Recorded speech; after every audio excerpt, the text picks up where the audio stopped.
नमस्कार दोस्तों। आज हम जानेंगे अक्षय तृतीया क्यों मनाई जाती है और इस दिन को कामों के लिए क्यों कहा जाता है अबुझ मुहूर्त। हिंदू परंपराओं में अक्षय तृतीया वैशाख मास के शुक्ल पक्ष का तीसरा दिन बहुत महत्वपूर्ण माना जाता है और मान्यता यह है कि इस दिन किए गए कामों का कभी क्षय नहीं होता, वो हमेशा बने रहते हैं। इसे अबुझ मुहूर्त भी कहा जाता है। अबुझ मुहूर्त यानी इस दिन कोई भी काम ग्रह स्थिति और शुभ मुहूर्त देखकर नहीं किया जाता, पूरा दिन ही शुभ मुहूर्त माना गया है। ऐसा क्यों है कि इस तिथि को अक्षय यानी जिसका कभी क्षरण ना हो, जो हमेशा कायम रहे कहा जाता है। इसके पीछे कई पौराणिक मान्यताएं हैं। ये तिथि भगवान परशुराम के जन्म से लेकर गंगा के धरती पर आने और कृष्ण सुदामा के मिलन तक से जुड़ी है। अक्षय तृतीया को सबसे ज्यादा भगवान विष्णु के छठे अवतार भगवान परशुराम के जन्मोत्सव के रूप में मनाया जाता है। परशुराम उन 8 पौराणिक पात्रों में से एक हैं जिन्हें अमरता का वरदान मिला हुआ है। इसी अमरता के कारण इस तिथि को अक्षय कहते हैं, क्योंकि परशुराम अक्षय हैं। भगवान परशुराम के जन्म के अलावा भी कुछ और पौराणिक घटनाएं हैं जिनका अक्षय तृतीया पर घटित होना माना जाता है। अक्षय तृतीया के दिन परशुराम जयंती भी मनाई जाती है। ये पर्व शोभन, मातंग और लक्ष्मी योग में मनाया जाता है। ग्रंथों के मुताबिक इसी दिन सतयुग और त्रेता युग की शुरुआत हुई थी। इस दिन किया गया जप, तप, ज्ञान, स्नान, दान, होम आदि अक्षय रहते हैं और यही कारण है कि इसे अक्षय तृतीया कहा जाता है। ज्योतिषों ने इसे अबुझ मुहूर्त भी कहा है।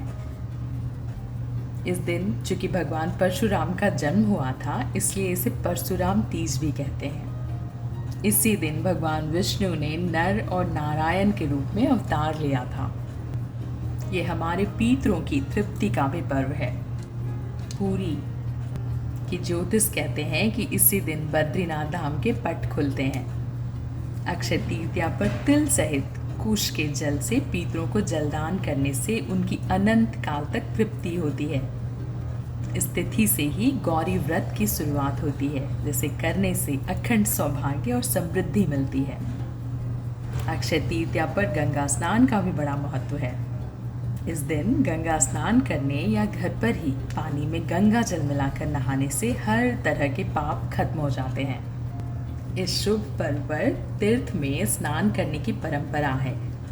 ग्रंथों में कहा गया है कि अक्षय तृतीया पर किया गया तीर्थ स्नान जाने अनजाने में हुए हर पाप को खत्म कर देता है। इससे हर तरह के दोष खत्म हो जाते हैं। इसे दिव्य स्नान भी कहा गया है। तीर्थ स्नान ना कर सके तो घर पर ही पानी में गंगा जल की कुछ बूंदें डालकर नहा सकते हैं। ऐसा करने से भी तीर्थ स्नान का पुण्य मिलता है। इसके बाद अन्न और जल दान का संकल्प लेकर जरूरतमंद को दान दें। ऐसा करने से कई यज्ञ और कठिन तपस्या करने जितना पुण्य फल मिलता है। ऐसा माना जाता है कि अक्षय तृतीया पर घड़ी, कलश, पंखा, छाता, चावल, दाल, घी, चीनी, फल, वस्त्र, सत्तू, ककड़ी, खरबूजा और दक्षिणा सहित धर्मस्थान या ब्राह्मणों को दान करने से अक्षय पुण्य फल मिलता है। और अबुझ मुहूर्त होने के कारण नया घर बनाने की शुरुआत, गृह प्रवेश, देव प्रतिष्ठा जैसे शुभ कामों के लिए भी ये दिन खास माना जाता है। हिंदू धर्म में अक्षय तृतीया को लेकर कई मान्यताएं हैं। भगवान विष्णु के छठे अवतार माने जाने वाले भगवान परशुराम का जन्म हुआ था। परशुराम ने महर्षि जन्माग्नि और माता रेणुका देवी के घर जन्म लिया था। यही कारण है कि अक्षय तृतीया के दिन भगवान विष्णु की उपासना की जाती है और इस दिन परशुराम जी की पूजा करने का भी विधान है। इसी दिन माँ गंगा स्वर्ग से धरती पर अवतरित हुई थी।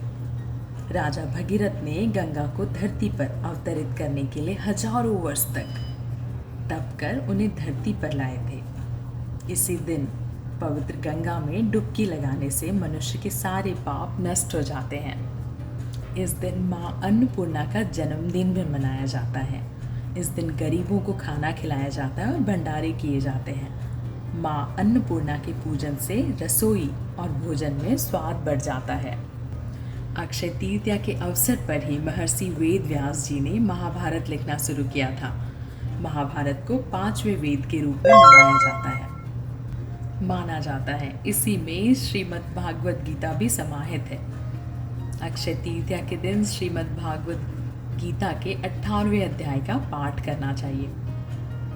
बंगाल में इस दिन भगवान गणेश जी और माता लक्ष्मी जी का पूजन कर सभी व्यापारी अपना लेखा जोखा की किताब शुरू करते हैं। वहाँ इस दिन को एक विशेष नाम दिया गया है।